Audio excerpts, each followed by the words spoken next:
Well, hi everybody, and welcome to another Happy Travellers vlog. And today I thought I'd just talk about something that's been on, well, everybody that we've spoken to recently, this has been on their mind. And that's the thorny subject of Brexit. Yep. At last, I'm going to talk about Brexit. Well, there's a lot of stuff and nonsense about Brexit that's spoken, as I see it. And there's a lot of stuff on Facebook that says this is going to happen, when really the advice is this might happen. So what are the main things that we need to think about? So if you've not travelled to Europe yet, before the 29th of March, then there's a few things that you might want to put in place. An international driving permit, for example. So everybody in the UK currently has an EU driving licence. It's got the EU flag on it, it's marked with UK, and I'm really not sure what that means legally, so it's a bit difficult to say that you'll need an international driving permit after the 29th of March, if indeed that's the date when we are no longer members of the EU. One of the things that has been published quite widely is some government advice, and that is that it's been headlined as you need to get an international driving permit to drive in the EU after the 29th of March. Whereas the official government advice is that you may need an international driving permit, or IDP. There are two types of IDP, one for the main bit of Europe, and I think that's the 1948 version, and there's the 1968, I think. I'm not entirely sure of the dates of those, but there are two types, one that covers Spain, essentially one that covers France and the rest. I know that's not completely accurate, but just to know that the accuracy bit you need to know about is that there are two types of IDP, and you can get them from the UK post office, main post offices, and so on. So that's what we're told. They're £5.50 each, so £11 for both. And if you're travelling down through Calais, through France and into Spain, you probably would be well advised to have both. Now, do you need them? That's a bit of that's a bit of a question that we can't answer yet. And I say we can't answer it because we don't actually know what the rules are going to be for UK drivers in the EU after we actually leave, and whatever deal comes out of that. So if you haven't left the UK yet, probably better to spend the money, spend the £11 and get both IDPs. You don't need to fulfill you don't need to pass a driving test. It's just that you need to spend the £11. So it's a paper exercise. Pitch up with your driving licence, fill out the form, and the post office will issue an IDP for you. So that's why I say there's a lot of stuff and nonsense about when we leave the EU. Will we? Some people that I've spoken to are going back to the UK before the 29th of March because they fear that they won't be allowed back in or out of Europe.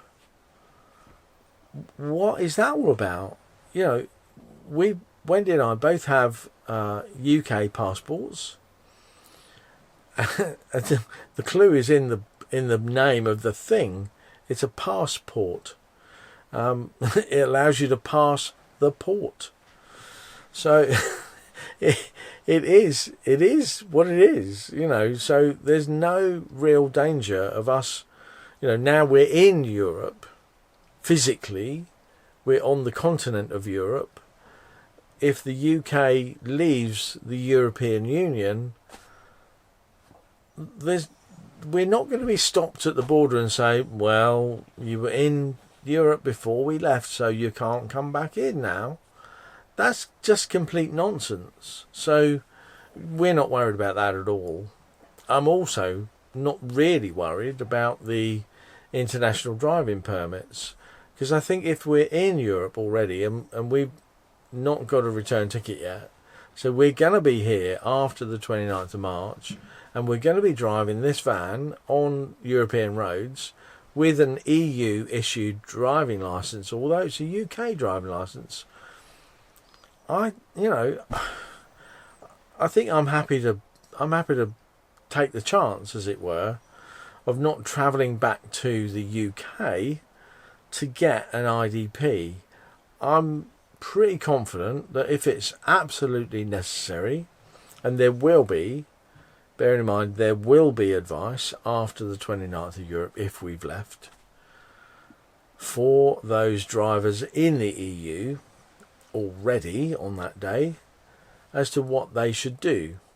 We're not going to have 10,000 cars, motorhomes, motorbikes not being able to be driven because the driver doesn't have an IDP stuck in Europe.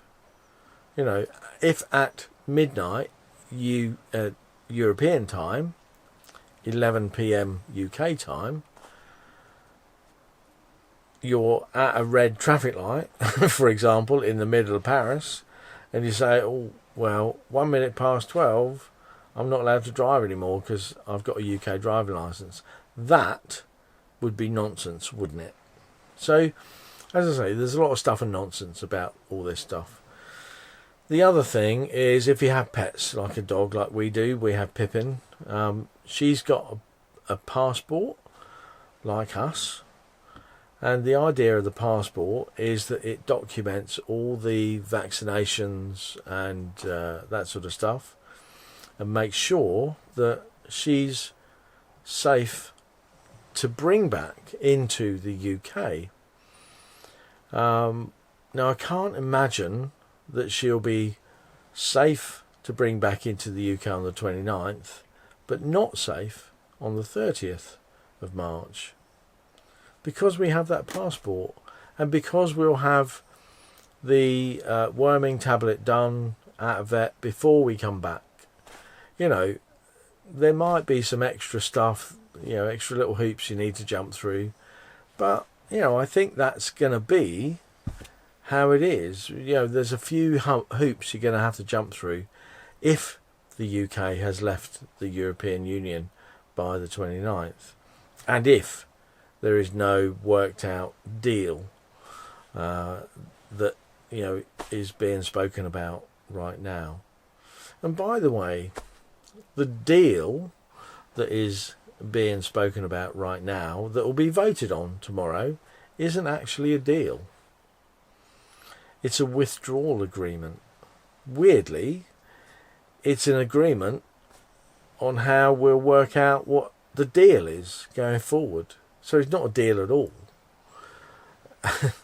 And this is the confusing thing for a lot of us, and I think you can get hung up on all the bits and pieces, but the basic thing is that we don't really know at all what is going to happen at 11 p.m. UK time on the 29th of March. We really don't know yet. I'm waiting with great interest.